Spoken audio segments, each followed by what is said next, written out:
주는 그리스도시요 살아계신 하나님의 아들이시나이다. 하나님 진심으로 감사를 드립니다.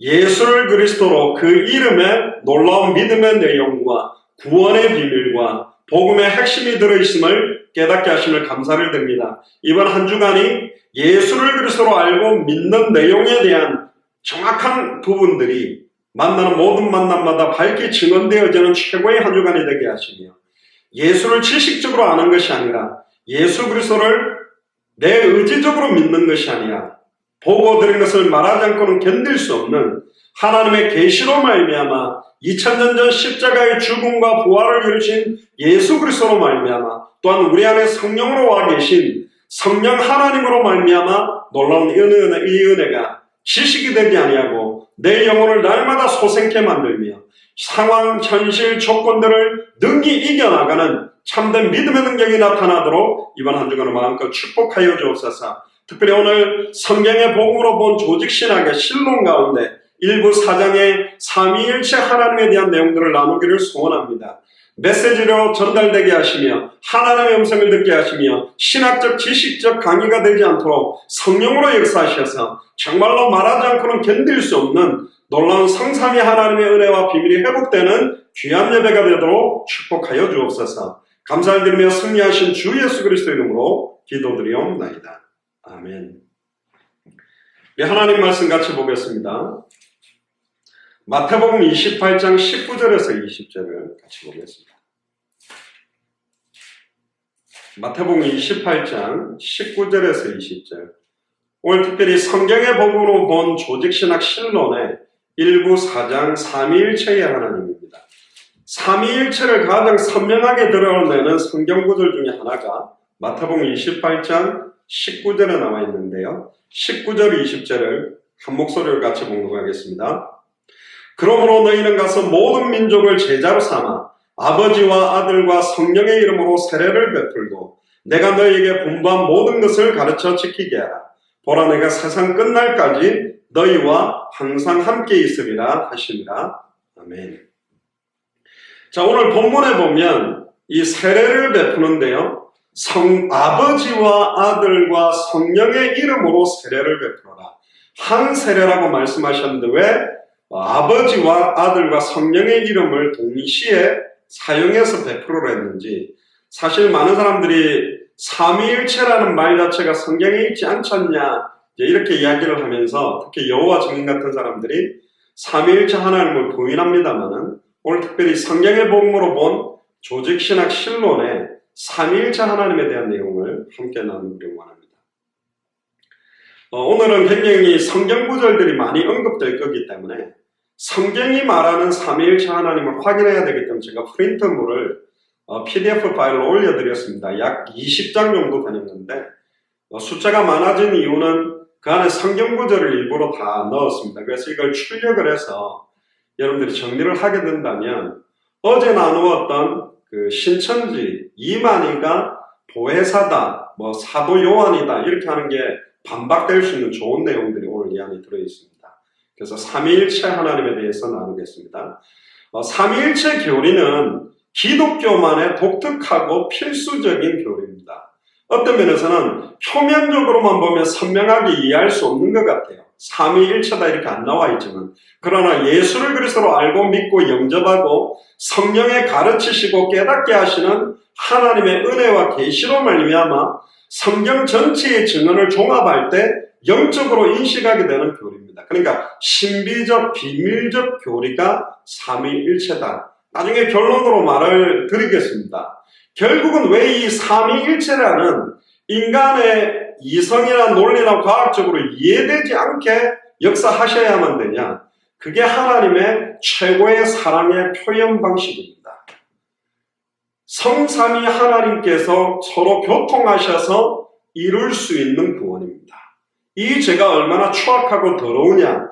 성부 하나님이 창세전에 영세전에 우리의 구원을 예정하시고 성자 예수 그리스도께서 십자가의 죽음과 부활로 완성하시고 성령 하나님께서 우리 속에 들어오셔서 이루는 성삼위 하나님, 삼위일체 하나님의 놀라운 신비의 성취가 사실은 복음이고 구원입니다. 그래서 사실은 이 의미는 구원받은 자만 깨달을 수가 있어요. 삼위일체를 이성적이고 논리적이고 철학적이고 과학적으로 접근해서는 절대로 깨달을 수 없고, 하나님의 깊은 것이라도 성령께서 통달하게 깨닫게 만드셔야만 깨달을 수 있는 겁니다. 그래서 이단 사이비들은 삼위일체 하나님을 절대로 이해할 수가 없게 되어 있습니다. 첫 번째입니다. 성경의 가르침을 보면 하나이신 하나님입니다. 한 분이시죠. 고대의 히브리인들은 강력한 유일신 하나님을 믿는 종교식으로 믿어왔습니다. 너무나 잘 아는 우리 10계명, 1계명과 2계명에도 보면 하나님은 유일하신 참 하나님 한 분만이라는 걸 굉장히 강조하고 있고, 특히 신명기 쉐마로 알려진 말씀 속에 분명히 증거되고 있고요. 신약 성경에도 여러 곳에 하나님이 한 분이시다, 하나님이 한 분이라는 유일성에 대한 증언들이 굉장히 많이 있습니다. 여기 이제 신명기 쉐마라는 말을 조금 설명을 하고 넘어가는데요. 신명기 6장 4절에 보면 이스라엘아 들어라, 우리 하나님 여호와는 오직 유일하신 여호와이시니. 왜 유대인들이 예수를 그리스도로 믿는 자들을 그렇게 죽이려고 했냐? 그래, 뭐 예수는 그리스도 해. 하나님은 여호와 하나님이니까. 눈에 보이고 육체를 입고 있는 예수는 그리스도라고 해. 그럼 그냥 그리스도다, 메시아다 하면 인정해주지. 왜 예수를 그리스도로 하니까 막 십자가에 못 박아 죽이려고 달려들었냐면, 유대인들에게 예수가 그리스도라고 말하는 것은 예수님은 여호와다 이렇게 들리게 돼 있어요. 유대인들한테는. 오직 유일하신 여호와 하나님은 한 분인데, 예수님이 나와 아버지는 하나다 이러니까 막 신성모독으로 들으니까 이빨이 갈리는 거예요. 네가 감히 하나님하고 똑같다고? 목수의 아들이고 33살 먹은 네가 하나님이라고 이러니까 막 저거 죽여야 되겠다 이렇게 달려드는 거죠. 사실은 당연한 반응일 겁니다. 이스라엘의 신앙교육 가운데 쉐마 교육이 굉장히 대표적인데, 쉐마 교육이 뭐냐면, 쉐마라는 말은 듣다라는 뜻의 히브리어 동사입니다. 그런데 명령형으로 샤마라고 바뀌어서 우리말로 들으라 그 말이거든요. 쉐마는 이스라엘아 들으라 그 말입니다. 히브리어로는 쉐마 이스라엘. 신명기 6장 4절에서 9절에 나오는 내용인데, 유대인들은 항상 어떤 걸 결정할 때요, 책의 제목을 정할 때 첫 번째 제일 먼저 나온 단어를 그 책의 제목으로 많이 씁니다. 창세기는 히브리어로 보면 베레시트라고 그러는데, 창세기 1장 1절의 첫 단어가 베레시트, 태초에라는 말 자체가 창세기, 그러니까 천지를 창조할 때 태초에 이런 의미입니다. 쉐마는 신명기 6장 4절에서 9절을 지칭하는데, 가정에서 자녀 교육을 신앙적으로 어떻게 할까? 그렇게 해서 이 쉐마를 신명기 6장 6절에서 7절 내용들을 중심으로 해서 2번씩 암송합니다. 하루에 2번. 그래서 이스라엘의 의식 구조에 가장 큰 영향력을 미친 신앙 고백이 이 쉐마입니다. 너희 하나님 여호와는 오직 한 분이시다. 이스라엘아 들어라, 우리 하나님 여호와는 오직 유일하신 여호와다. 이걸 수천 년 동안 세뇌당했는데 갑자기 목수의 아들이 그리스도라 그런 거예요. 그리스도란 말은, 하나님의 아들이란 말은 열등한 게 아닙니다. 제가 아이를 낳으면 똑같은 인간이잖아요. 제가 아이를 낳는데 개가 나오거나 제가 아이를 낳는데 물고기가 나올 수는 없죠. 하나님의 아들이란 말은 하나님의 신성을 가진 하나님이라는 뜻이에요. 그러니까 예수가 그리스도라는 말 자체는 예수님이 하나님이라는 것이 되기 때문에, 유대인들한테는, 바리새인, 사두개인, 서기관들에게는 어릴 때부터 주입당하고 하루에 2번씩 암송해온 이 사람들에게는 말이 안 되는 거죠. 그 당시엔 아예 유일하신 하나님은 한 분이다 이걸 집중하고 믿었는데, 그러니까 막 이빨이 갈려서 핍박자 사울도 예수를 그리스도로 믿는 자를 죽이려고 하다가 다메섹에서 부활하신 예수를 그리스도로 만나고 난 다음부터는 아예 자기가 사도행전 9장 22절에 예수는 그리스도라고 증언하게 된 거죠. 결국은 이 쉐마를 정기적으로 암송하는 것은 구약시대 때부터 계속했고요. 신명기 6장 6절에 7절에 보면, 내가 네게 명하는 이 말씀을 너는 마음에 새기고 네 자녀에게 부지런히 가르치며, 집에 앉았을 때에든지 길을 갈 때에든지 누웠을 때에든지 일어날 때에든지 이 말씀을 강론해라. 그러니까 신명기 6장 7절은 너무 계속 강조하는 내용들이죠. 그러니까 바벨론 탈무드에 보면 유대인 남자가 태어나서 말을 시작할 때 제일 먼저 아빠, 엄마보다는 쉐마의 첫 절 신명기 6장 4절을 막 말하도록 그렇게 강조했고요. 주후 2세기경에 랍비였던 아키바라는 사람이 로마 군인에게 처형당하기 직전에 이 쉐마를 암송하고 딱 죽은 거예요. 그게 너무너무 멋있어서 많은 순교자들도 죽음 직전에 마지막 뭐 하고 싶은 말이 있냐? 그러면 이 신명기 6장의 쉐마를 암송하면서 지금도 많은 유대인들이 자기의 마지막 신앙 고백을 쉐마를 암송하고 죽는 것이 관습이 된 거죠. 우리로 말하면 주는 그리스도시요 살아계신 하나님의 아들이십니다. 그거 말하고 죽겠다 이런 것처럼. 그러니까 유대인들은 태어나서 죽을 때까지 고백하는 고백이 사실은 여호와 하나님은 유일하신 여호와다. 이걸 강조하는 신앙 고백입니다. 그런데 자꾸 예수가 그리스도다 하나님이다 하니까 유대인들은 견딜 수가 없는 거죠. 자, 그러면 하나이신 하나님입니다. 삼위일체의 핵심은. 그런데 두 번째는 뭐냐면 삼위의 신격을 갖고 있다. 뭐 성부 하나님에 대한 하나님은 하나님이라는 것은 대부분 인정하지만 성자 예수님의 신성에 대해서는 논란의 소지가 굉장히 많이 있습니다. 근데 성경 곳곳에 예수 그리스도가 하나님이라는 부분을 표현하고 있어요. 예수 그리스도 자신이 언급한 게 뭐냐? 요한복음 14장 8절에서 9절을 보면 빌립이 주여 아버지를 우리에게 보여주옵소서 그리하면 족하겠나이다. 그때 예수께서 가라사대 빌립아 내가 이렇게 오래 너와 함께 있으되 네가 나를 알지 못하느냐? 나를 본 자는 아버지를 보았거늘 어찌하여 아버지를 보이라 하느냐? 나를 본 자는 아버지를 봤다. 그렇게 이야기하면서 자기와 아버지가 같다라고 이야기를 하고요. 요한복음 10장 30절에 보면 나와 아버지는 하나다. 하나라고 말했어요. 나와 아버지는. 그리고 요한복음 8장 58절에 보면 예수께서 가라사대 진실로 진실로 너희에게 이르노니 아브라함이 나기 전부터 내가 있느니라. 아브라함보다 먼저 예수 그리스도가 계셨다. 어떻게 그럴 수 있어요? 하나님이기 때문에.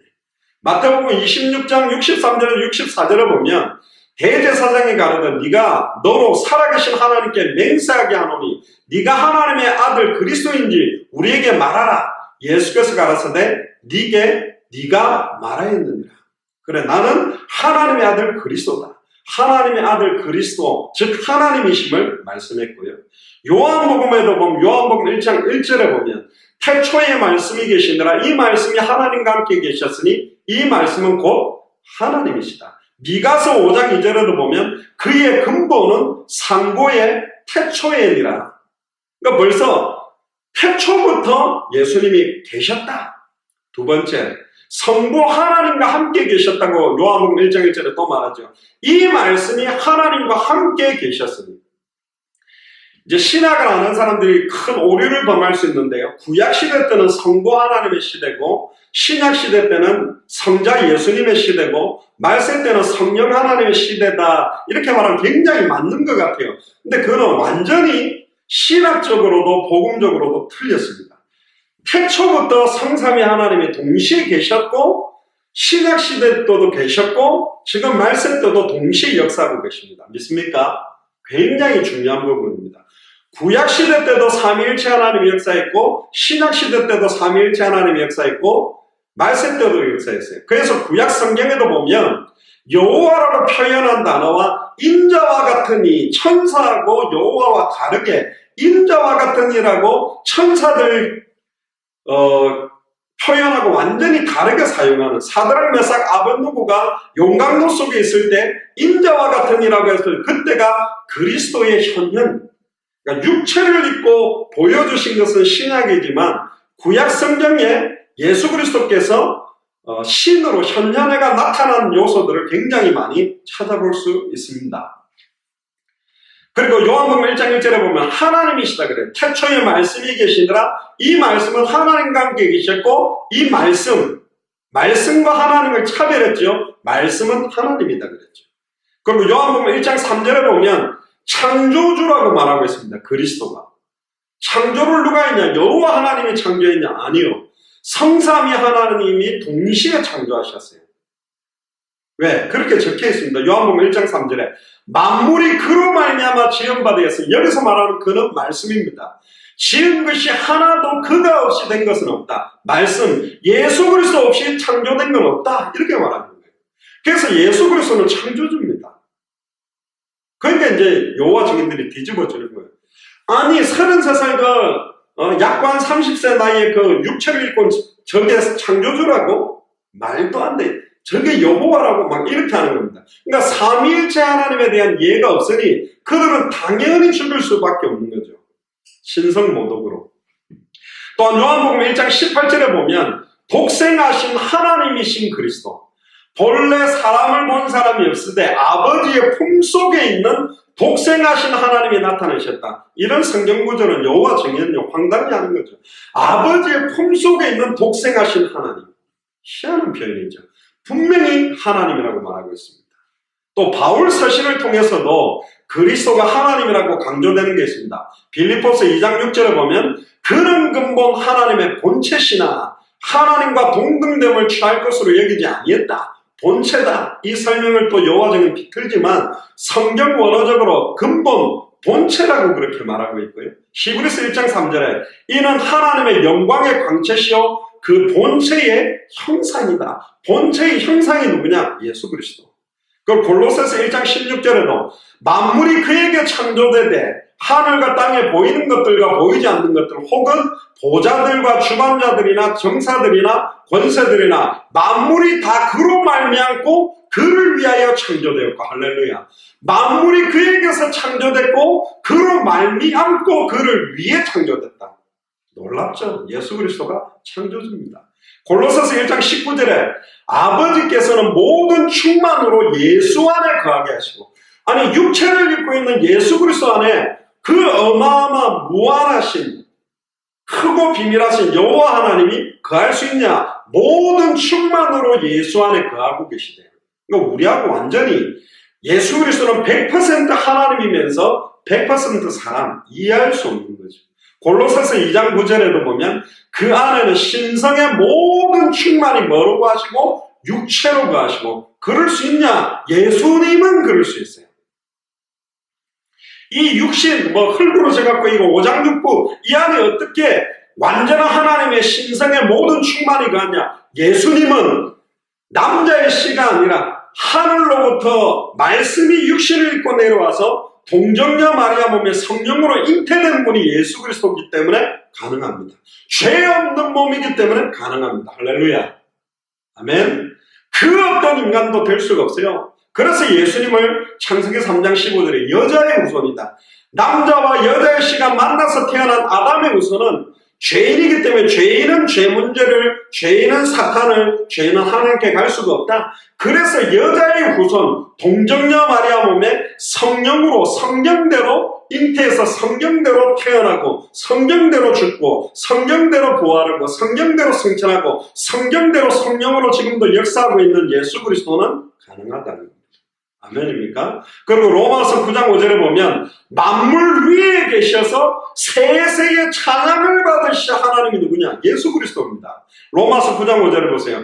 육신으로 하면 그리스도가 그들에게서 나셨으니 그는 만물 위에 계셔서 세세의 찬양을 받으실 하나님이시니라. 아멘. 아멘까지 썼더래요. 아멘입니까? 얼마나 예수님이 하나님이라는 표현이 많습니까? 이사야서 구약 성경을 통해서도 이사야 9장 6절에 보면 예수님은 그냥 하나님이 아니라 전능하신 하나님이다. 그렇게 이런 표현합니다. 이사야가 700년 800년 전에 이사야가 하나님의 감동으로 기록하면서 이는 한 아기가 우리에게 낳고 한 아들을 우리에게 주신 바 되었는데 그 어깨에는 정사를 메었고 그 이름은 기묘자라 모사라 전능하신 하나님이라 영존하시는 아버지라 평강의 왕이라 할 것입니다. 할렐루야. 영존하신 아버지요. 예수 그리스도가 전능하신 하나님이라니까 평강의 왕이라고. 어떻게 이렇게 쓸 수 있습니까? 이사야가 그렇게 썼어요. 그럼에도 바리새인 사두개 서기관 유대인들은 이걸 지금 뭐지? 이 말이 뭐지? 그냥 오직 여호와 하나님만 말하는 줄 알고 있었던 거예요. 이사야 40장 25절 26절에 보면 창조주이신 그리스도라고 이사야도 그렇게 기록합니다. 거룩하신 자가 가라사대 그런즉 너희가 나를 누구에게 비기며 나로 그와 동등이 되게 하겠느냐 하시느니라. 너희는 눈을 높이 들어 누가 이 모든 것을 창조하였나 봐라. 그렇게 이야기합니다. 거룩하신 자가. 요한일서를 통해서도 나옵니다. 요한일서 5장 20절에 보면 사도 요한이 이렇게 기록하죠. 또 아는 것은 하나님의 아들이 이르러 우리에게 지각을 주사 우리로 참된 자를 알게 하신 것과 또한 우리가 참된 자 곧 그의 아들 예수 그리스도 안에 있는 것이니 그는 참 하나님이시오 영생이시라. 그의 아들 예수 그리스도는 참 하나님이시오 영생이시다. 그냥 하나님이 아니라 참 하나님이다. 할렐루야. 또한 이제 성령님이 하나님이라고 말하는 거 있냐? 어떤 사람들이 이 성령을 파워, 힘 이렇게 인격체가 아닌 걸로 이야기하는 이단 사이비들도 있는데 성령님도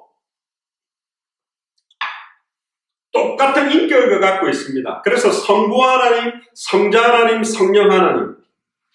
지금 다음에 이제 하나님의 교회 이야기들을 좀 어머니 하나님이라는 단어를 들고 나와가지고 굉장히 복잡하게 이야기를 하고 있습니다만은 정확한 예수를 그리스도로 알고 믿고 영접한 자들만 이 삼위일체 하나님의 비밀이 신비로 깨달아지게 만드는 거예요. 계시로. 성령이 하나님이시다라는 부분. 그래서 성부 하나님, 성자 하나님, 성령 하나님. 그러면 삼신이냐? 아니요. 하나이신 하나님인데 세 인격이에요. 그럴 수 있냐? 그럴 수 있어요. 서로 이야기를 해요. 하나인데 아버지와 아들이 대화를 할 수 있고 성령 하나님과 예수님이 대화를 하고 성령과 성부 하나님이 대화를 할 수 있어요. 그런데 한 분이시요. 근데 세 인격이에요. 이런 게 있냐? 지구상에 없어요. 왜 그래야 되냐? 이제 설명을 드립니다. 왜 그러지 않으면 안 되는지에 대한 답이 나오는 거예요. 그게 성경의 핵심인 복음, 복음의 핵심인 구원, 구원의 핵심인 예수가 그리스도라는 비밀, 그걸 정확하게 알고 믿을 때 이게 깨달아지게 돼 있어요. 정확한 복음을 알고 믿으면 삼위일체의 비밀이 믿어진다니까. 벌써 동정녀 몸에서 성령으로 잉태된다. 그거 자체도 사실은 이성적이고 논리적이고 과학적으로 믿을 수가 없는 이야기죠. 자, 그러면 성자가 하나님이신 것, 성령이 하나님이신 것을 증거하는 성경의 증거들을 또 몇 가지를 쭉 찾아보면서 우리가 확인을 하면 좋겠습니다. 굉장히 중요한 내용입니다. 보시면서 지식적으로 듣지 마시고 은혜가 여러분들에게 임하게 되기를 주의 이름으로 축복합니다. 성경에 나타난 하나님은 다른 신들과 완전히 다릅니다. 삼위일체라고 말을 하거든요. 한 분이시만 분명히 구분된 세 인격이 존재한다. 성부, 성자, 성령이 한 하나님이신데 세 인격이 구별되어 있다. 그러니까 성부와 성자가 달라요. 또 성부와 성령이 달라요. 성령과 성자가 또 달라요. 세 인격을 갖고 있어요. 근데 하나예요. 나중에 설명합니다. 왜 성부와 성자가 달라야 되냐? 예수님이 십자가에 못 박아 죽였을 때 성자와 성령이 똑같은 질적으로 똑같다면 성부 하나님이 죽는 것 같아요. 근데 성부 하나님에게는 죽음이 없어요. 또 성령 하나님은 거룩한 영이에요. 거룩한 영이 인간의 몸을 입고 죄가 되셨다는 말은 여호와 하나님 그럼 죄가 됐다는 말이냐? 성령 하나님이 죄가 됐다는 게 아니요. 성자 하나님은 100% 하나님이면서 100% 사람으로 죄가 되셨어요. 여호와 하나님이 죄가 될 수 없죠. 성령 하나님이 죄가 될 수 있냐요? 인간의 죄를 다 짊어져서 죄가 될 수 있냐? 아니요. 성자 하나님이 죄가 되셨어요. 죄를 다 짊어지고. 그러니까 이거는 예수가 그리스도라는 비밀, 성부 하나님이 구원을 계획하고 성자 하나님이 십자가 죽음과 부활로 구원을 완성시키고 성령 하나님이 우리 속에 들어오셔서 이걸 적용시켰다는 게 안 깨달아지면 절대로 이해할 수 없어요. 말이 안 맞아요. 말이 안 되는 거예요. 그래서 말로 형용할 수 없는 신묘막측하고 청량할 수 없는 완전한 구원, 이걸 이루기 위해서 하나님의 사랑의 표현이 삼위일체 하나님으로 나타나십니다. 이렇게 해야만 한번 정령 죽으리란 그 말씀도 성취시키고 우리를 온전히 살려서 자기의 아들들이 되게 하셔서 천국에서 영원히 함께 왕노릇할 수 있기 때문에 이렇게 역사하셔야만 된다는 거죠. 좀 어렵지 않습니다. 어려운데 어렵지 않아요. 이거 막 갈수록 어렵냐? 아닙니다. 복음 정확하게 알면 깨달아지는 겁니다. 두 번째, 성자와 성령께서 성부 하나님과 동등한 하나님이에요. 그러나 위격은 있습니다. 위격이라는 말은 성부 하나님이 1위고 성자 하나님이 2위고 성령 하나님이 3위예요. 실적으로 좀 모자란 게 있는 게 아니고 똑같이 성부 하나님, 성자 하나님, 성령 하나님은 한 분이시 하나이신데 세 인격을 가졌지만 위격 서열을 두었다. 그 서열은 부족함이 있는 게 아닙니다. 그래서 다시 오실 아버지 마지막 때와 시기는 아들도 모른다. 아버지만 안다라고 할 때 아버지 아는 영역이고 예수님은 미흡한 존재냐? 그렇지 않습니다. 알고 있지만 위치상 위격을 말하는 거예요. 그래서 성령은 성부로 말미암아 성령 하나님이 역사했고 성부로 말미암아 성령 하나님이 역사했는데 이 성자, 성부, 성자, 성령은 한 분이 하나면서 세 인격이에요. 그러니까 똑같은 분입니다. 근데 인격이 또 차별화되어 있다. 서로 대화를 한다. 어떤 사람은 이렇게 말하죠. 삼위일체를 좀 몇 가지로 설명을 하는데 다 틀리게 표현하는 건데 태양 본체가 있으면 본체는 성부요, 빛은 성자요, 열은 성령이다. 그러니까 하나인데 각각 다르게 나타난다. 다르게 나타난다라는 표현은 맞지만 본체하고 열하고 빛하고 열하고의 질적 차이가 있어요. 개념적 차이가 달라요. 그리고 저로 말하면 저는 집에서는 남편이고 교회에서는 목사고 아이들한테는 아빠다. 그러니까 하나인데 목사기도 하고 아빠이기도 하고 남편이기도 하다. 맞는 것처럼 틀렸어요. 왜? 이게 맞으려면 아빠하고 남편하고 대화하고 남편하고 목사하고 대화를 서로 해야 하는데 대화를 못해요. 그러니까 지구상에는 그 개념이 없어요. 말이 되냐? 말 안 돼요. 말이 안 되는 일이 가능하냐? 가능해요. 하나님이기 때문에. 왜 이렇게 말도 안 되는 역사를 하나님이 하시냐? 우리가 말대로 안 되는 짓을 했어요. 하나님과 똑같아지겠다고 대적을 했기 때문에 우리를 살리기 위해 말도 안 되는 일을 행하셨어요. 이게 하나님의 표현이에요.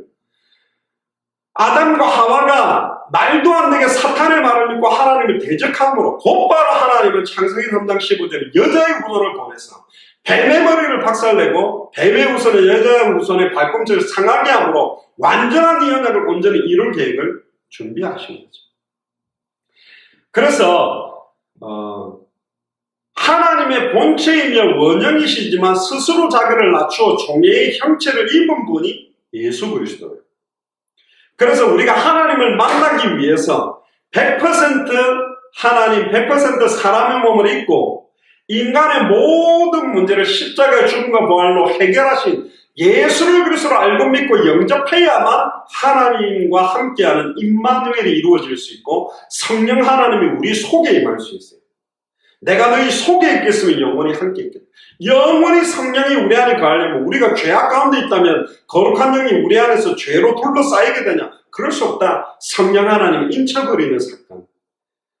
그래서 여러 가지 성경 구절을 가지고 좀 더 예수 그리스도의 신성에 대한 증거들을 좀 확인하면 되겠습니다. 자, 예수 그리스도의 신성에 대한 증거들 첫 번째입니다.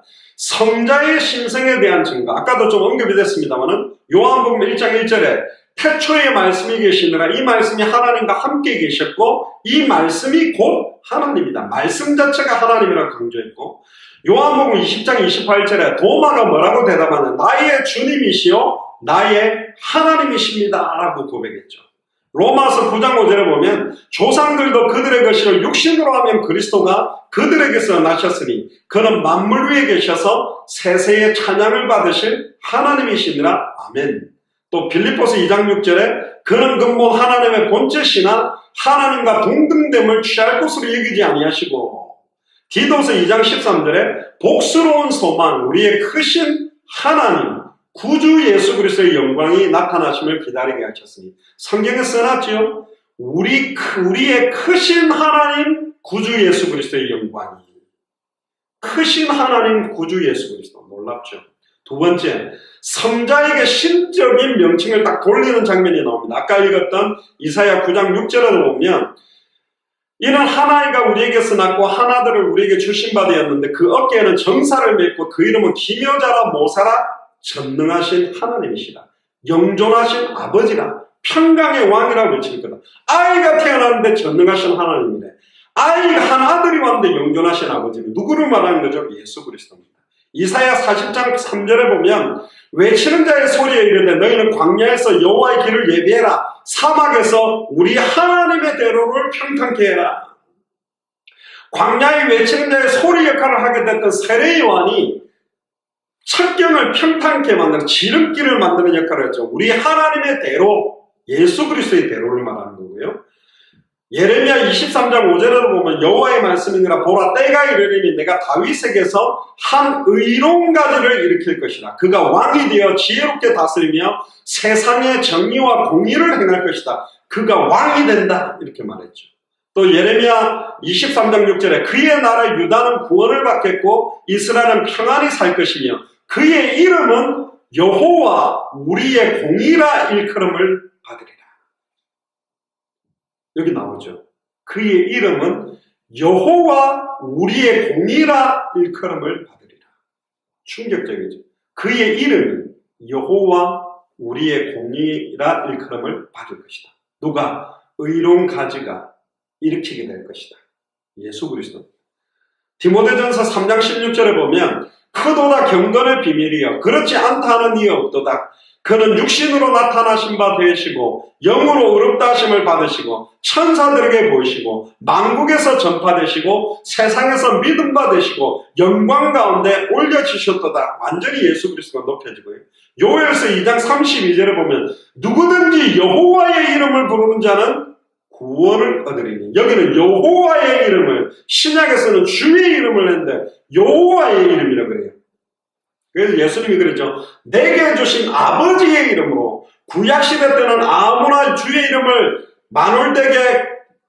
만월이 부를 수 없었어요. 그래서 아도나이 여호와 니시 막 다른 용어 나의 반석이요 요셋이요 다르게 이름을 불렀지만 이제는 누구든지 마음껏 부를 수 있는 이름을 주셨다. 여호와의 이름, 내게 주신 아버지의 이름, 바로 예수 그리스도입니다. 그래서 내 이름으로 구하라. 그래서 이번 주일 강단 메시지에 믿음의 내용이 예수 그리스도 그 이름 안에 들어있다. 이는 나 여호와의 말대로 시온산과 예루살렘에서 피할 자가 있을 것입니다. 남은 자 중에 나 여호와의 부름을 받을 자가 있을 것이다. 나 여호와의 부름을 받을 자, 예수 그리스도를 말하죠. 그래서 사도행전 2장 21절에는 누구든지 주의 이름을 부르는 자는 구원을 받으리라. 원래 요엘서 2장 32절은 여호와의 이름을 부르는 자는 구원을 얻는다고 되어 있죠. 그 여호와의 이름이 주, 구주, 예수 그리스도의 이름으로 우리에게 임한 겁니다. 세 번째로 성자에게 신적인 속성을 돌리는데 영원성, 예수 그리스도가 영원하냐? 이사야 아까 9장 6절에 보면 영존하시는 아버지다 그랬고요. 요한복음 1장 1절에도 2절에 보면 태초부터 계셨고 이 말씀이 하나님과 함께 있었고 말씀이 하나님이고 그가 태초에 하나님과 함께 했음을 나타냈습니다.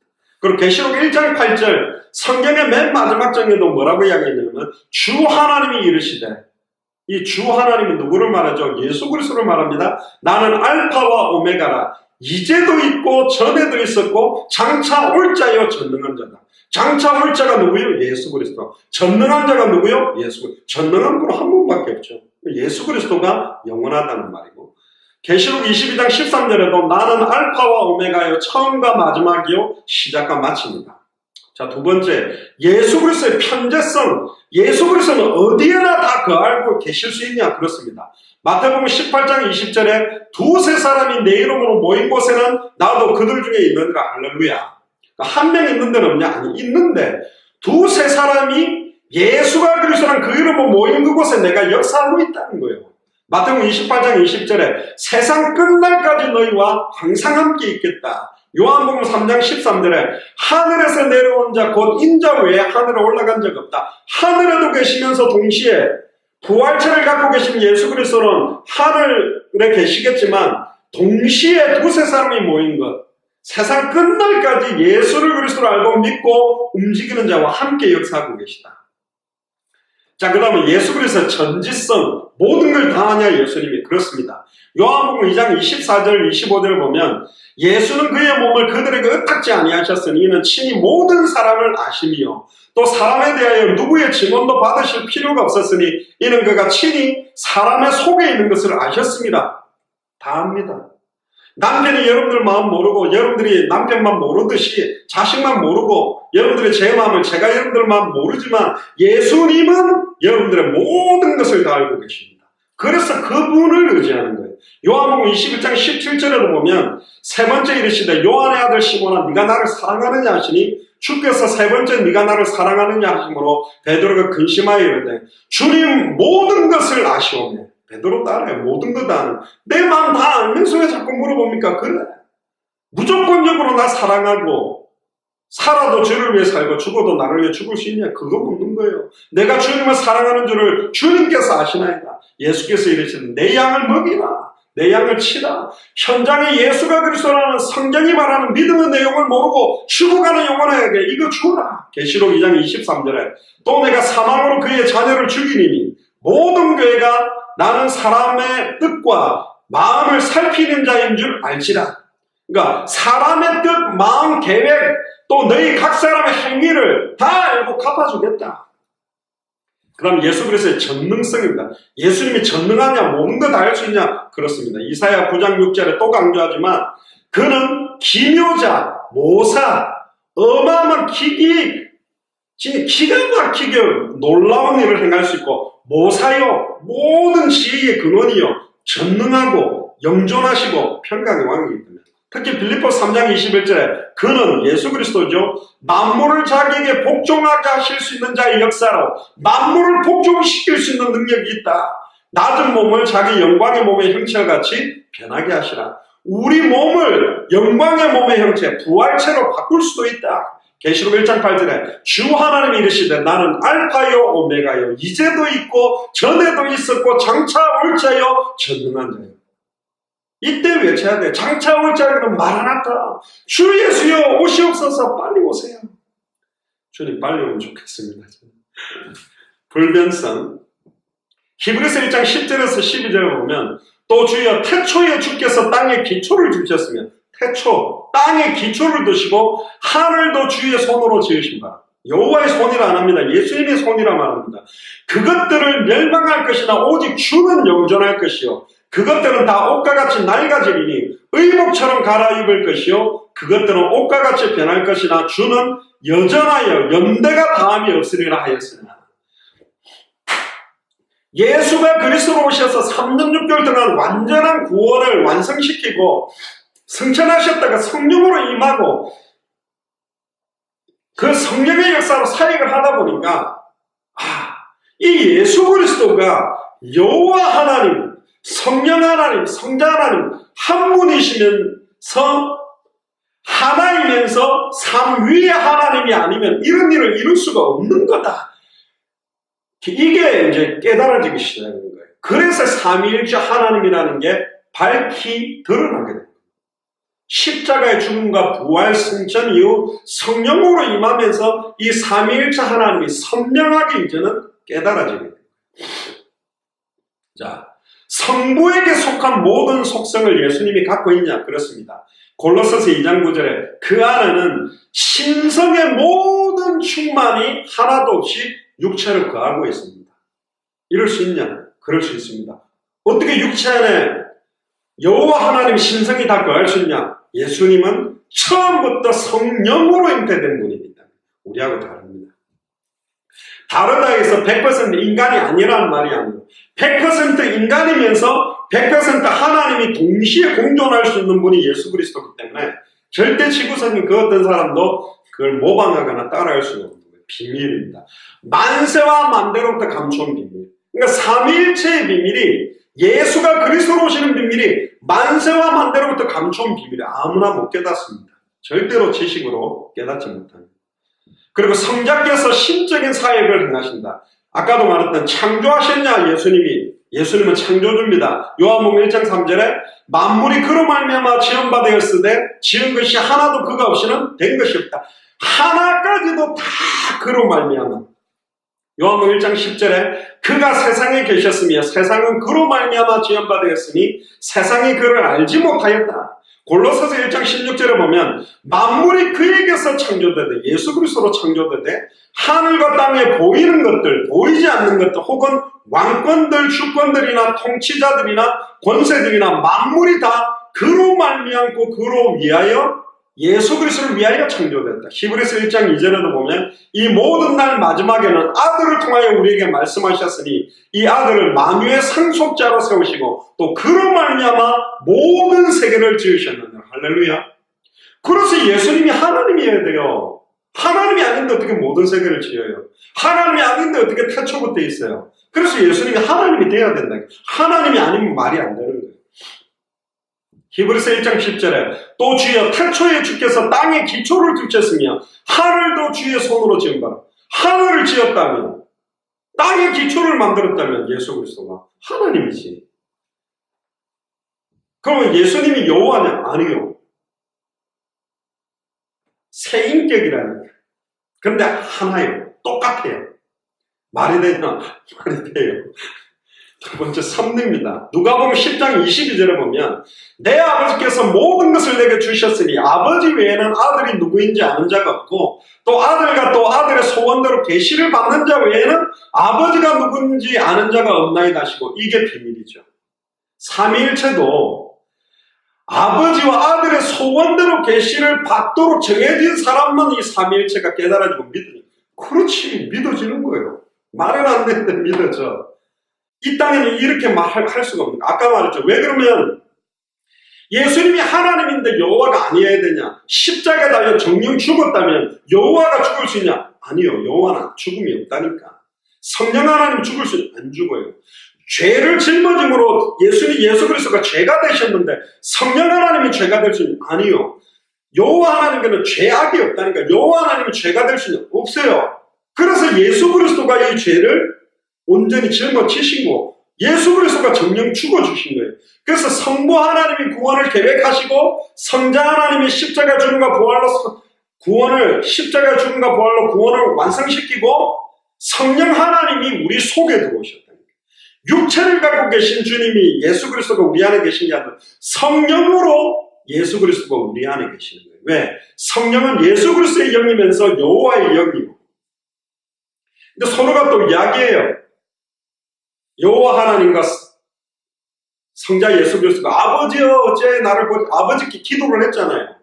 성령과 또 예수님이 성령에 이끌려 광야로 갔죠. 예수님이 성령이 이끄는 대로 갔다니까. 말이 되냐? 말이 돼요. 그렇게 돼야 된다니까. 아니면 우리 군이 이루어질 수가 없어요. 요한복음 3장 35절에 보면 아버지께서 아들을 사랑하사 만물을 다 그의 손에 주셨으니 할렐루야. 만물을 그의 손에 줬대. 요한복음 17장 2절에도 보면 아버지께서 아들에게 주신 모든 사람에게 영생을 주게 하시려고 만민을 다스리는 권세를 아들에게 줬다. 만민을 다스리는 권세. 또 만물을 에베소 1장 22절에 또 만물을 그 발 아래 복종하게 하시고 그를 만물 위에 교회의 머리로 삼으셨다. 만물 위에 교회의 머리로 세운 분이 누구야? 예수 그리스도입니다. 그래서 교회의 머리는 목사가 아니요. 교환 아니라니까. 감히 어디. 골로새 1장 17절에 또한 그가 만물보다 먼저 계시고 할렐루야. 만물보다 먼저 있었다니까. 2000년 전에 딱 예수님이 생겨난 게 아니고 태초 만물보다 먼저 계셨고 만물이 그 안에 함께 섰다. 그리스도 안에 만물이 서 있대. 놀랍죠? 그러니까 하나님이지. 히브리서 1장 3절에 이는 하나님의 영광의 광채요 본체의 형상이다. 그러니까 눈에 보이지 않는 하나님을 눈에 보이게 사람의 모양으로 오게 만들어서 보여주신 거예요. 이 땅에서. 눈에 보이는 하나님을 오신 분이 예수 그리스도다. 그의 능력의 말씀으로 만물을 붙드시고 죄를 정결하게 하는 일을 하시고 죄를 정결하게 하는 분이 예수 그리스도요. 높은 곳에서 계신 지극히 크신 이의 우편에 앉았다. 자, 여기 의자가 있는데요, 뒤에. 우편에 앉을 때는 오른쪽에는 예수 그리스도가 앉고 왼편은 성령 하나님이 앉았다. 아니요. 여기서 말하는 우편이라는 말은 우리는 오른손잡이가 많으니까 그의 강한 오른손으로 우편 이 말은 완전하게 능력 있는 자리를 표현할 때 오른쪽이다 이렇게 표현하지. 너 오른팔이 왼팔이 할 때 내가 저 사람은 오른팔이야 그럴 때 내가 제일 그냥 넘버 2다 이런 말 할 때죠. 그러니까 강력한 자리에 계시다 이런 표현입니다. 그 다음 예수 그리스도는 하나님이기 때문에 죄를 용서시킬 수 있어요. 마태복음 9장 2절에 7절을 보니까 침상에 누운 중풍병자를 데리고 옵니다. 예수께서 그들의 믿음을 보시고 중풍병자에게 이르되 작은 자의 안심하라, 네 죄사함을 받았다. 어떤 서기관이 속으로 이 사람이 신성모독하다, 죄를 사할 수 있는 건 하나님밖에 없으니 속으로 마음먹었는데 4절에 예수께서 그 생각을 하시고 이르되 네가 어찌하여 마음에 악한 생각을 하느냐, 네 죄사함을 받았느니라 하는 말과 일어나 걸어가라는 말 중에 어느 것이 쉽겠냐? 우리가 보면 말하는 게 쉽겠죠. 그냥 일어나 걸으라면 벌써 육신적으로 일어나서 걸어가야 되는 기적이 일어나니까 말로만 네 죄사함을 받았느니라 하는 게 쉬워 보이죠. 근데요, 사실은 육신적으로 일어나서 들고 가는 것보다 과거, 현재, 미래, 일평생 이 죄와 저주를 영원히 사해버릴 수 있는 게 더 놀라운 거라니까. 근데 예수님은 이 두 가지를 다 행해버렸어요.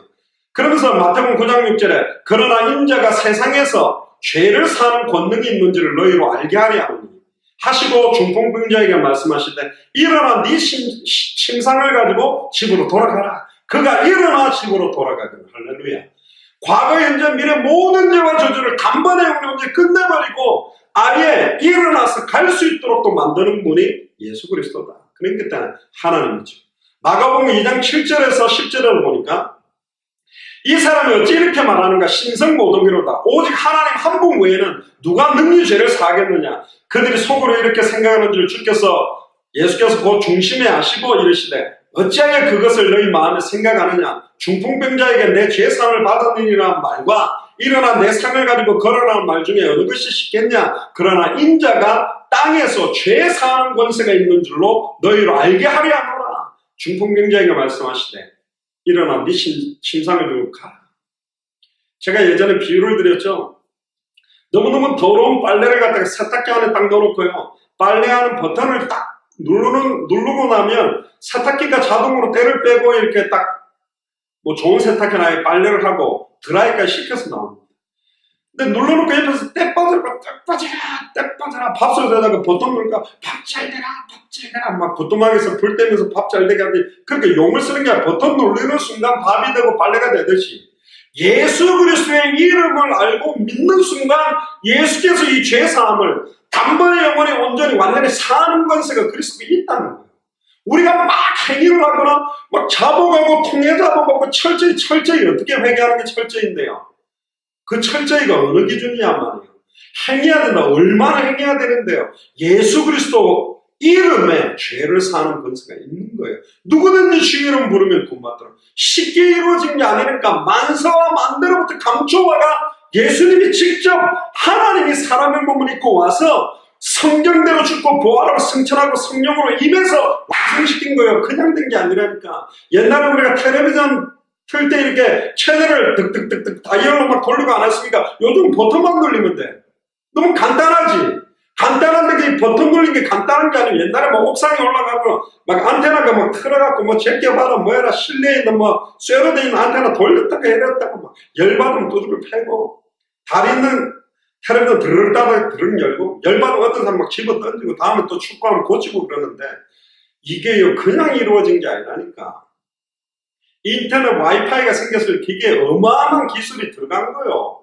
옛날에 옛날에 여러분들 인터넷 할 때 전화선으로 한 거 압니까? 이게 천리하는 삑 제가 캐나다 갔을 때 그런 거였거든요.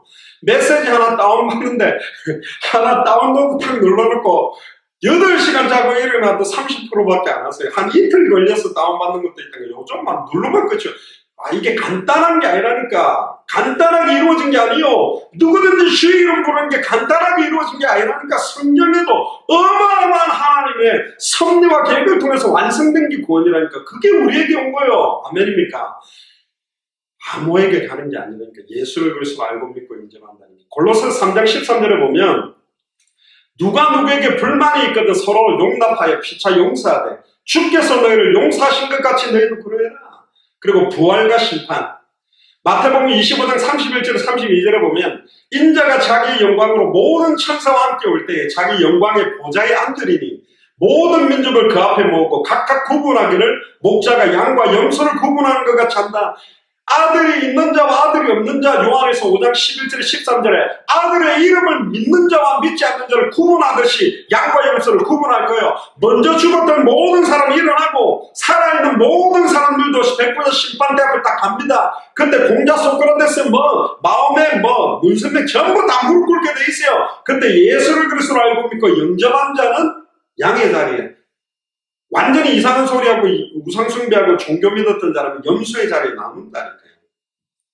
요한복음 5장 19절에서 29절을 보면 예수께서 그들에게 이르시되 내가 진실로 너희에게 이르노니 아들이 아버지께서 하시는 일을 보지 않고는 아무것도 스스로 할 수 없나니 아버지께서 행하시는 그것을 아들도 그와 같이 행하느니라. 아버지께서 아들을 사랑하사 자기가 행하시는 것을 다 아들에게 보이시고 또 그보다 더 큰 일을 보이사 너희로 놀랍게 여기게 하시리라. 더 큰 일을 보였다. 이게 십자가의 비밀입니다. 놀라운 거예요. 아버지께서 죽은 자들을 일으켜 살리신과 같이 아들도 자기가 원하는 자들을 살리시느니라.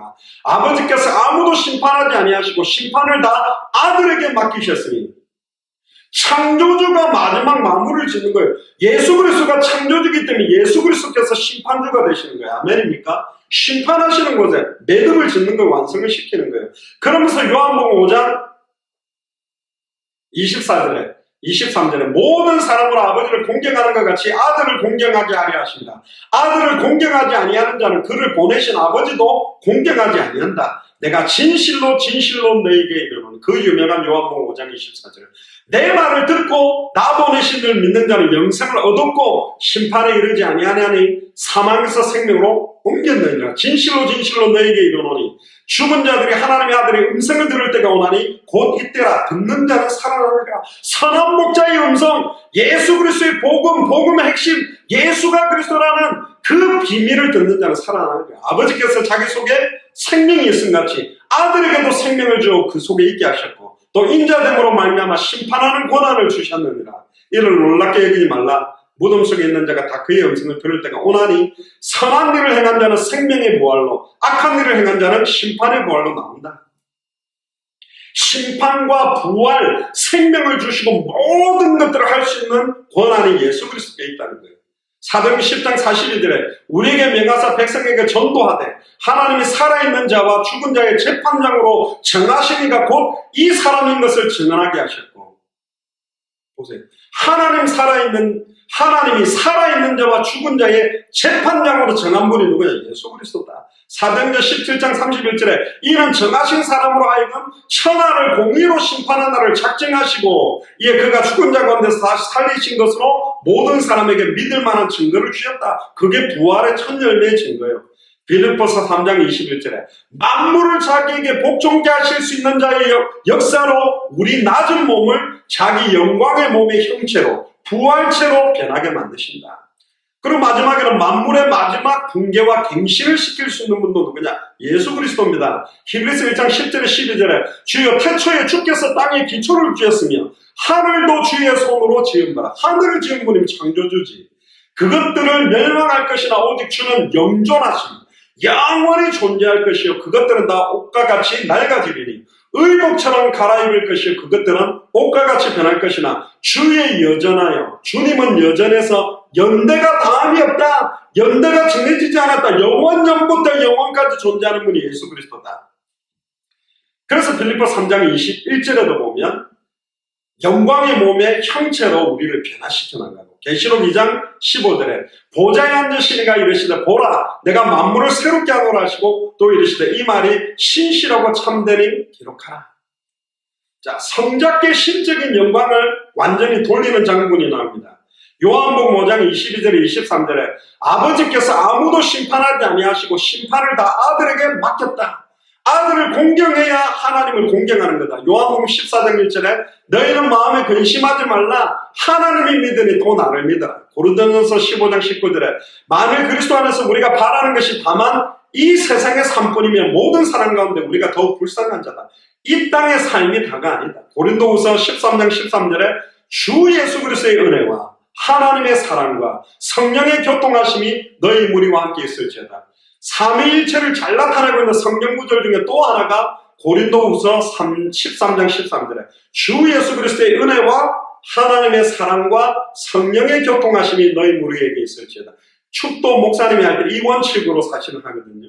히브리서 1장 6절에 그가 마다들을 이끌어 세상에 다시 들어오게 하실 때에 하나님의 모든 천사들은 그에게 경배할지어다. 하나님의 천사가 경배한다는 말은 창조주라는 거고, 오늘 읽었던 본문 마태복음 28장 19절에 그러므로 너희는 가서 모든 민족을 제자 삼아 아버지와 아들과 성령의 이름으로 세례를 베푸라. 이게 삼위일체입니다. 마지막으로 성령의 신성에 대한 증거 정리하고 마치겠습니다. 성령을 하나님과 동일시한 부분이 나오냐?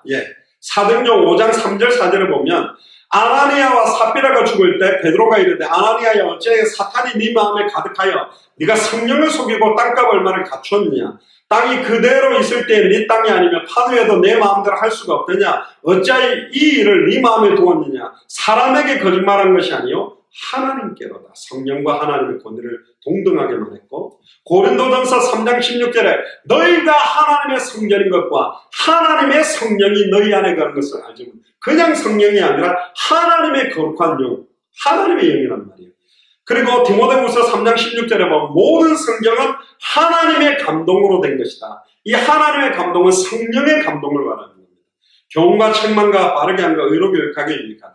또 성령을 예수님과 동일시하는 장면이 있습니다. 사도행전 16장 6절에 7절에 보면 성령이 아시아에서 말씀을 전하지 못하게 하시거늘 그들이 부르기아와 갈라디아 땅으로 다녀가 무시아 앞에 이르러 비두니아로 가고자 했을 때 예수의 영이 허락지 아니한다. 예수의 영이 성령이요. 그러니까 성령은 예수님의 영이며 여호와의 영이며 하나님의 영이다. 그래서 삼위일체라는 거죠.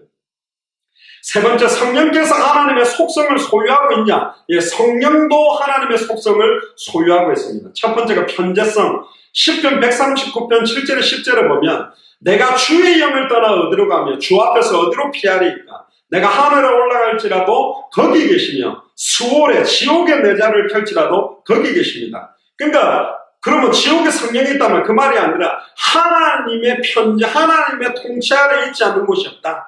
내가 새벽 날개 치며 바다 끝에 거주할지라도 거기서도 주의 손이 나를 인도하며 주의 오른손이 나를 붙들고 있다. 성령이 그렇게 계시고, 성령의 전지성, 이사야 40장 13절 14절을 보면 누가 여호와의 영을 지도하였냐? 여호와의 영이 성령이죠. 그의 모사가 되어 그를 가리키느냐? 성령을 누가 가리키느냐? 성령은 여호와의 영, 그리스도의 영이기 때문에 그가 누구와 더불어 의논하셨으며 누가 그를 교훈하였으며 그에게 정의의 길로 가르쳤으며 지식을 가르쳤으며 통달의 도를 보여주었냐. 로마서 11장 33절에 34절에 보면 누가 주의 마음을 알아 누가 그의 모사가 되었냐. 성령의 모사가 될 수 없다. 고린도전서 2장 10절에 11절에 보면 오직 하나님이, 성부 하나님이 성령으로 이것을 우리에게 보이셨으니 성령은 모든 것 하나님의 깊은 것이라도 통달하시느니라. 사람의 일을 사람의 속에 있는 영외에 누가 알려? 이와 같이 하나님의 일도 하나님의 영외에는 알지 못한다. 그럼 성령도 전능하냐? 전능하십니다. 고린도전서 12장 11절에 보면 이 모든 일은 같은 한 성령이 행하사 그의 뜻대로 각 사람에게 나누어 주는 거다. 한 성령이 모든 일을 행하신다 그랬고, 로마서 15장 19절에 표적과 기사의 능력으로 성령의 능력으로 이루어졌으며 그리하여 내가 예루살렘으로부터 두루 행하여 일루리곤까지 그리스도의 복음을 편만하게 전하였느니라. 그러니까 결국은 성령의 능력으로 모든 이 복음을 전하게 만들었다. 성령도 영원하시냐? 그렇습니다. 히브리서 9장 14절에 하물며 영원하신 성령으로 말미암아 흠없는 자기를 하나님께 드린 그리스도의 피가, 여기 삼위일체 다 나오죠. 영원하신 성령으로 말미암아 흠없는 자기를 하나님께 드린 그리스도의 피가 어찌 너희 양심을 죽은 행실에서 깨끗하게 하고 살아계신 하나님을 섬기게 하지 못하겠냐. 삼위일체가 녹아있는 성경구들이 굉장히 많아요.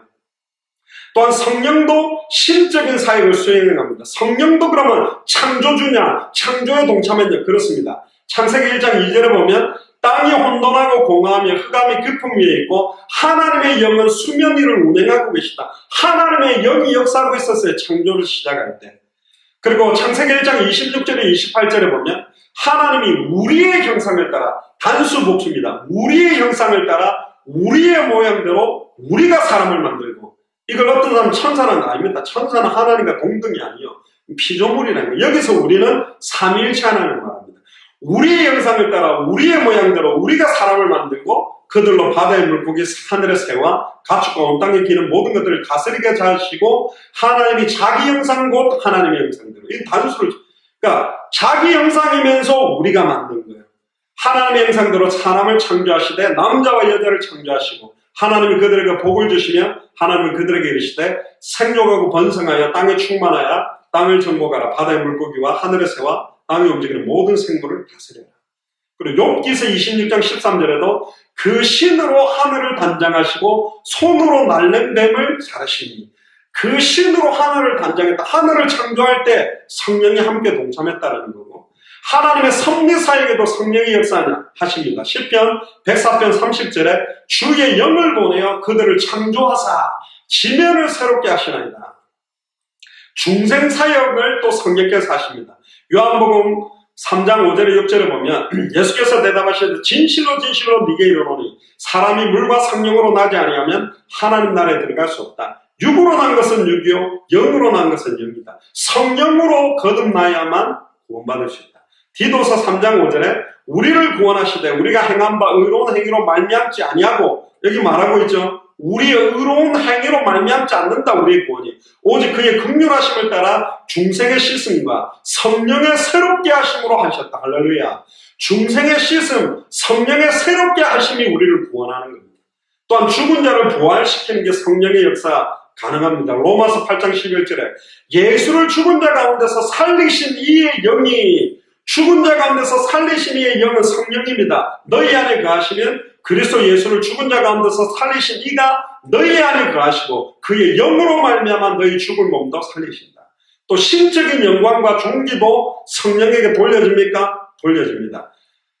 마태복음 28장 19절에 그러므로 너희는 가서 모든 민족으로 제자를 삼아 아버지와 아들과 성령의 이름으로 세례를 베푸는 영광을 같이, 또 삼위 하나님의 이름으로도 축도를 합니다. 고린도후서 13장 13절에 주 예수 그리스도의 은혜와 하나님의 사랑과 성령의 교통하심이 너희에게 우리에게 있을지라. 자, 이와 같이 성경은 성령을 하나님과 동일하고 예수 그리스도와도 동일하게 말하고 있습니다. 하나님의 영이 예수의 영요 성령이다. 그러니까 이 삼위일체성이 나타나지만 안 돼요.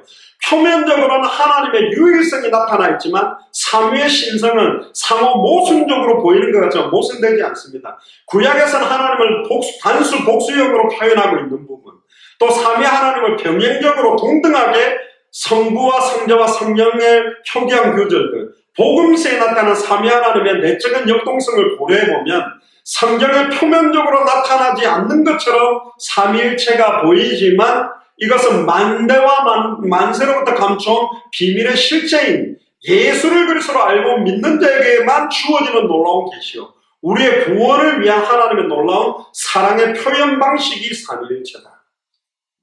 굉장히 놀라운 겁니다. 그래서 역사적인 교리 형성은 어떻게 됐냐? 히폴리투스나 터툴리안 같은 경우는 삼위일체를 경륜적으로 이야기를 했습니다. 경륜을 통해서 애매모호하게 표현합니다. 그러니까 좀 성부 하나님과 성자 하나님과 성령 하나님의 경륜적으로 이걸 설명하려고 하는데 틀렸고요. 역동적 군주론, 다니엘실론이라 그러는데 데오투스, 사모사타의 바울 같은 사람들은 예수님은 본질상 하나님은 아니라 인간이다. 다만 인간 예수의 하나님 능력과 역사가 역동적으로 나타나서 하나님과 좀 상응한, 그러니까 약간 하나님은 아닌데 들떨어진 그런 역할을 했다. 이렇게 말하는 것도 틀렸습니다. 또 양태론적 군주론, 다니엘실론인데 서머나의 노에토스나 사벨리우스 같은 사람은 성부, 성자, 성령으로 다양하게 호칭할 수 있는 하나의 신격이 있다. 그러니까 삼위의 하나님이 계신 게 아니라 세 이름으로 불리는 하나의 위격이 있다. 그러니까 제가 목사가 되고 아들이 되고 남편이 되고 그렇게 설명하는데 처음에는 조금 인기가 있었지만 삼위 하나님이 동시에 행하시는 일, 또 서로 간에 대화하는 모습을 설명할 수는 없다. 그리고 정통적 입장은 아타나시우스나 가파도기아 교구들에게 의해 증거되고 콘스탄티노플 공의회에서 결정한 정통교리로 확정된 삼위일체는 뭐냐? 하나님은 삼위로 나누어진 위격으로 존재하시나 하나라는 공통된 본질을 갖고 있다. 이게 삼위일체입니다. 그래서 삼위일체 교리의 본질적인 요소인데 첫 번째는 하나님의 일체성에서 출발점을 삼고, 두 번째는 삼위 하나님의 각각의 신성이 똑같다고 인정해야 되고, 하나님의 단일성과 삼위성은 각각 다른 관점에서 이해해야 된다. 또 삼위 하나님은 모두 다 영원하시고, 한 위격이 다른 위격에 비해 열등하거나 우월한 것이 아니요, 여섯 번째는 근본적으로 이 교리는 우리 이해를 초월하는 교리라는 것을 본질적으로 인정해야 됩니다. 마지막, 유비적 설명. 자연으로부터 유비적으로 설명해서 이걸 시도하려고 합니다. 아까도 말했던. 그런데 이거는 양태론, 흘러나와서 된 것처럼 또 삼신사상, 이걸로 빠집니다. 어거스틴도 사랑하는 자, 사랑받는 자, 사랑이라는 관계를 성부, 성자, 성령으로 비유하려고 하지만 서로 간의 인격적 설명이 없어요. 그래서 결국 결론적으로 삼일체 교리는 사실상 인간의 언어나 유비로 완전히 표현하기 어려운 불가사의한 겁니다. 그러나 삼일체 교리는 우리 신앙에 있어 삼위 하나님 모두에게 경배드려야 하는 점에서 간과될 수 없는 중요한 교리며, 아까도 설명한 예수를 그리스도로 알고 믿고 영접한 자만 성부 하나님의 구원의 계획, 성자 하나님의 구원의 완성, 성령 하나님의 구원의 적용, 이게 깨달아진 사람은 이해가 되게 돼 있고 믿어지게 되어 있습니다. 이게 오늘 삼일체 하나님에 대한 내용입니다. 좀 굉장히 어려운 내용입니다. 원래 삼일체가 한 학기 배워도 잘 이해가 안 되는 거지만, 이미 여러분들은 예수를 그리스도로 알고 믿고 영접한 자들이기 때문에 이 성경 구절을 묵상하면 이렇게 역사하지 않으면 안 되게 돼 있는 것이고, 왜 이렇게 인간의 이성과 논리로 이해될 수 없게 역사하셨냐? 우리를 너무너무 사랑하시고 우리가 지었던 모든 죄가 너무나 추악하고 더럽기 때문에 이걸 온전히 완성하기 위해, 우리를 살리기 위해 삼일체 하나님이 역사하십니다. 결국 삼일체 하나님은 지극히 형언할 수 없는 사랑의 표현의 모습이라고 말할 수 있습니다. 기도합시다. 지금은 우리 주 예수 그리스도의 은혜와 하나님의 크신 사랑하심과 성령의 내주인도 역사교통 충만하십니다. 성부 하나님께서 우리를 살리기 위해 창세전의 영세전의 구원을 계획하시고, 성자 예수 그리스도로 말미암아 온전히 그 계획된 구원을 완벽하게 성취시키시고, 성령으로 말미암아 우리에게 구원을 온전하게 적용시키신 삼위일체의 놀라운 그 구원의 복음, 또 믿음의 내용을 성경대로 알고 믿고 영접하고 순종함으로 우리의 남은 평생 예수가 그리스도는 이 복음을 200개 나라와 2000개가 넘는 미전도 부족 국가에 온전히 증언하기에 내 남은 생을 드리기로 온전히 드리고 결단하는 우리 예수 사랑교회 마라나타 미션 철저의 모든 교역자들과 중직자들과 성도들 머리 위에, 우리 후대들 머리 위에, 함께 동력하는 모든 주의 종들과 교회들 머리 위에 지금으로부터 영원토록 항상 함께 계실지어다. 아멘. 우리 하나님께 감사와 영광의 박수를 드리겠습니다.